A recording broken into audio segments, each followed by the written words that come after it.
नमस्कार दोस्तों। आज हम बात करेंगे उस युद्ध की जो आज दुनिया के सबसे बड़े मानवीय संकट में बदल चुका है। लेकिन हैरानी की बात यह है कि दुनिया इस ओर लगभग पीट करके बैठी है। ये युद्ध है सूडान का गृह युद्ध, जहां यूक्रेन और गाजा की खबरों से दुनिया के न्यूज़ चैनल भरे रहते हैं।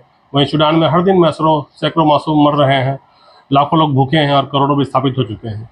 ये वीडियो उनकी आवाज़ है, तो आइए बिना समय बर्बाद किए समझते हैं सूडान की इस त्रासदी की पूरी कहानी। सूडान युद्ध की शुरुआत कैसे हुई? ये कहानी है दो जनरलों की। एक तरफ है अब्दुल फतह अल बुरहान, जो सूडान की सेना के प्रमुख हैं। दूसरी तरफ है मोहम्मद हमदान डगालो, जिन्हें हेमेती के नाम से जाना जाता है। ये दोनों कभी एक साथ थे। दोनों ने मिलकर 2019 में सत्ताना शाह उमर अल बशीर को सत्ता से बाहर किया, जो कि 30 साल से वहाँ पर काबिज था। लेकिन सत्ता की लालसा ने दोस्तों को दुश्मन बना दिया। 15 अप्रैल 2023 को खार्तूम की सड़कों पर अचानक गोलियां बरसने लगी। सेना और रैपिड सपोर्ट फोर्सेस RSF के बीच खुली जंग छिड़ गई। दोनों पक्षों का आरोप है तख्ता पलट का, नागरिकों पर अत्याचार का। अब तो ये जंग ने पूरे देश को जलाकर राख कर दिया है। एक आदमी के अनुसार, हम रातों रात अपना घर छोड़कर भागे, सिर्फ कपड़े पहने थे, अब 3 दिन से कुछ नहीं खाया। 12 मिलियन लोग बेघर। कैसे? जी हाँ, आपने सही सुना, लगभग 1.2 करोड़ लोग, यानी सूडान की करीब 25% पॉपुलेशन अपना घर छोड़ने को मजबूर हो चुकी है। ये पूरे ऑस्ट्रेलिया देश की आबादी के बराबर है। ये लोग कहाँ जा रहे हैं? चाड, दक्षिण सूडान, मिस्र, इथियोपिया। लेकिन वहाँ भी उनका स्वागत नहीं है। वहाँ भी भूख है, बीमारी है, असुरक्षा है। सबसे बड़ी समस्या है, कोई सुरक्षित जोन नहीं है। सेना एक शहर पर बम गिराती है तो RSF दूसरे शहर पर बम लूटपाट करता है। महिलाओं के साथ सामूहिक दुष्कर्म की खबरें आम हो गई है। बच्चे स्कूल नहीं जा रहे हैं, वे बंदूक उठा रहे हैं। विस्थापितों की संख्या 12 मिलियन प्लस, आंतरिक रूप से विस्थापित 9 मिलियन, पड़ोसी से देशों में शरणार्थी 3 मिलियन, 3.3 करोड़ लोग मदद पर निर्भर हैं। भूख का कहर, यह आंकड़ा बहुत ही सीरियस है। सूडान की कुल आबादी लगभग 4.5 करोड़ है। इसमें 3.3 करोड़ लगभग यानी 73% को मानवीय मदद की जरूरत है। और सबसे बुरी बात, 3 करोड़ लोग गंभीर खाद्य असुरक्षा का सामना कर रहे हैं। इसका मतलब वे नहीं जानते कि अगला भोजन कहाँ से मिलेगा। संयुक्त राष्ट्र के मुताबिक सूडान के कुछ इलाकों में अकाल पहले ही लग चुका है। उत्तरी दारफुर के जमजम शिविर में, जहां पहले से ही 5 लाख विस्थापित रहते हैं, वहां हर दिन बच्चे भूख से मर रहे हैं। लेकिन अफसोस, मानवीय सहायता का सिर्फ 30% ही जरूरतमंदों तक पहुंच पाता है, क्योंकि मदद ले जाने वाले ट्रकों को दोनों तरफ की सेनाएं लूट रही हैं। वर्ल्ड फूड प्रोग्राम के अनुसार वो कह रहे हैं, हम कोशिश कर रहे हैं, लेकिन जब हमारे ड्राइवरों को गोली मार दी जाती है तो हम क्या कर सकते हैं। ये वाकई मानवता का सबसे काला अध्याय है।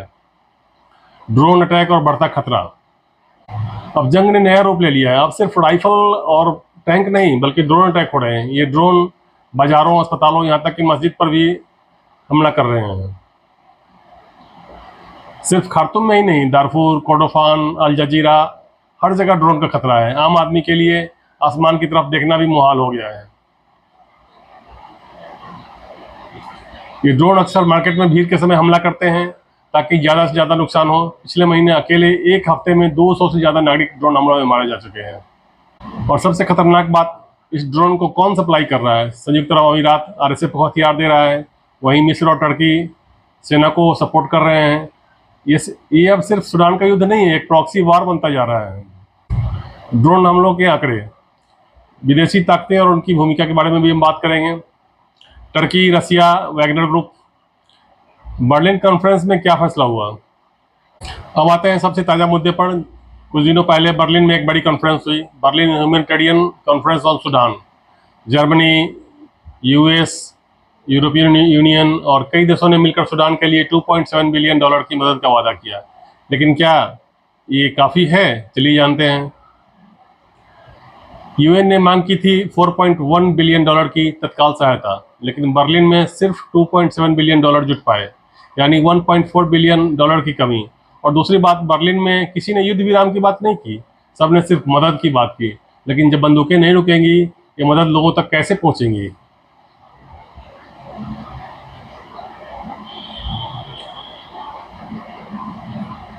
लोगों के अनुसार, हमने बर्लिन में वादे तो खूब किए, लेकिन सूडान के लोग अभी भूखे हैं।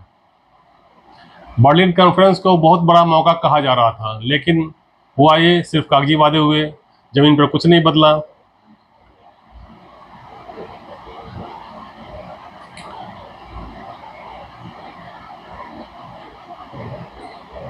दोस्तों, सूडान को दुनिया ने नज़रअंदाज कर दिया है, लेकिन आप और मैं हम नज़रअंदाज नहीं कर सकते, क्योंकि जब हम चुप रहते हैं तो हम उन लोगों के साथ खड़े रहते हैं जो ये जुल्म कर रहे हैं। आप क्या कर सकते हैं, इस वीडियो को लाइक, शेयर और कमेंट करें, इससे वीडियो और लोगों तक पहुंचेगा। डोनेट करें red cross, doctor without borders को, UNHCR को, अपने सांसद को, नेता को ट्वीट करें, सूडान के लिए कार्रवाई की मांग करें। हम सोचते हैं कि हम अकेले हैं, लेकिन हम नहीं हैं। एक आवाज़ हज़ारों बन सकती है, हज़ारों करोड़ों में। तो चलिए आज से सूडान के लिए आवाज़ उठाते हैं।